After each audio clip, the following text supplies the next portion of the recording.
しぶりですこんにちは皆さん、セレちゃんです。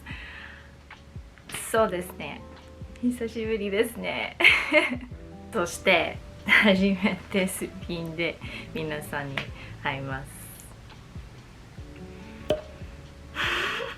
なぜ私が動画のアップロードをやめたのか誰も興味がないかもしれませんが、とにかく説明します。簡単に言えば自信がありませんでした。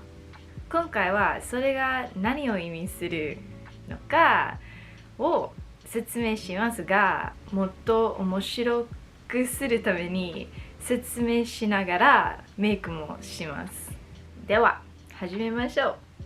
じゃあ急に YouTube をやめた理由は何ですか？実はね、考えすぎちゃったんです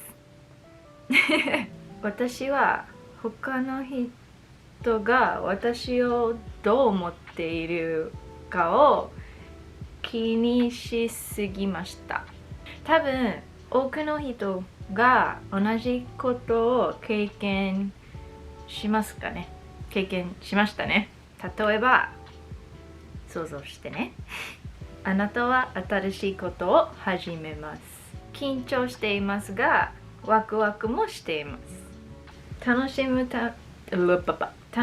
ためにやっています。そんなに深刻じゃないです。大きな期待をしているわけではありません。あなたはやってみたいだけです。でもあなたの頭の中の声は、これは恥ずかしくない？頑張っているがプロではないよ。あなたはただの初心者だ。調子に乗るなよ。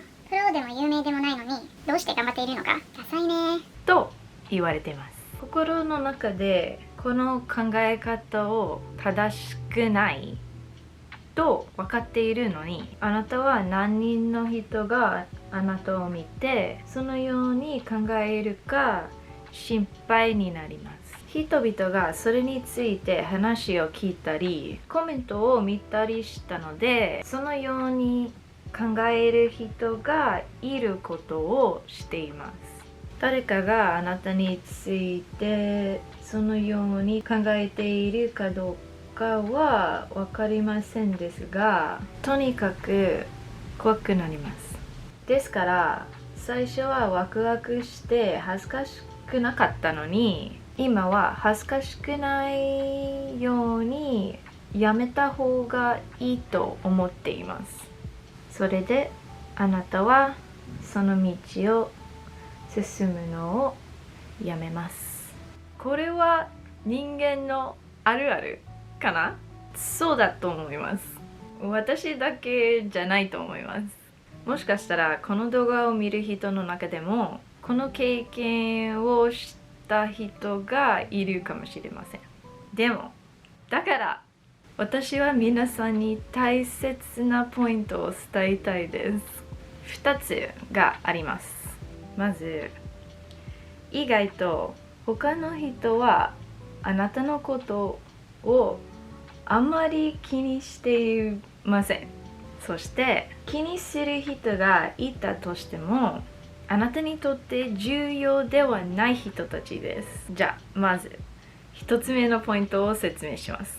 実際皆さんは自分のことにいつも夢中で他の人のことを考える時間がありませんと思います意外と私みたいに自分自身についてとても心配している人が多いことに気づきました。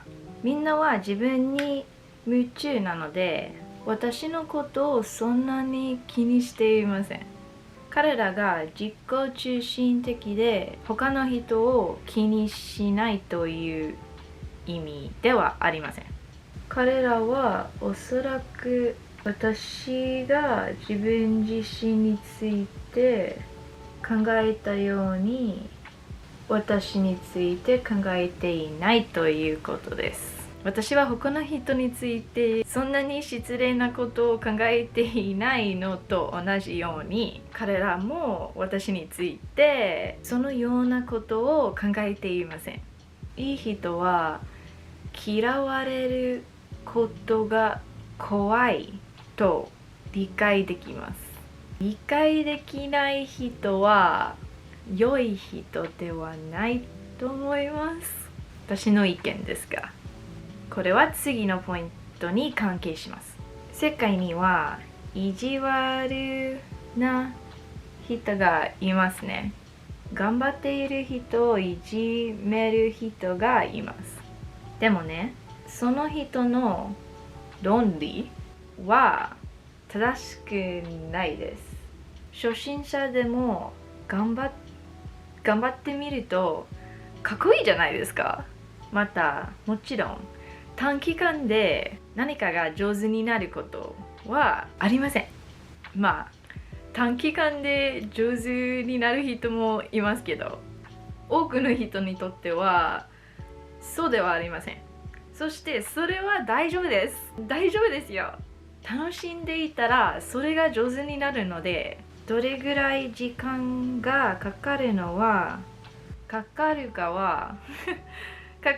は問題ではありません。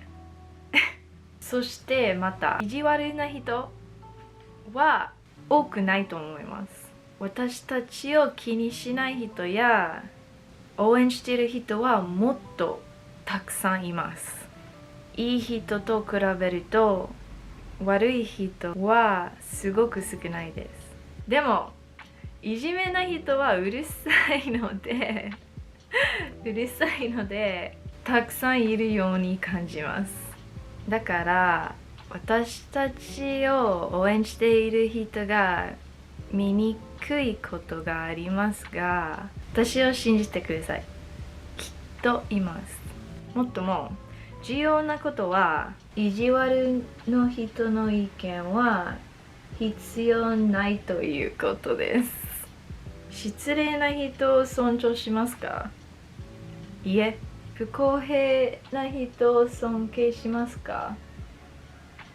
いえ。それで私はそれらの人が私についてどう思うかを気にする必要がありますか？いえ。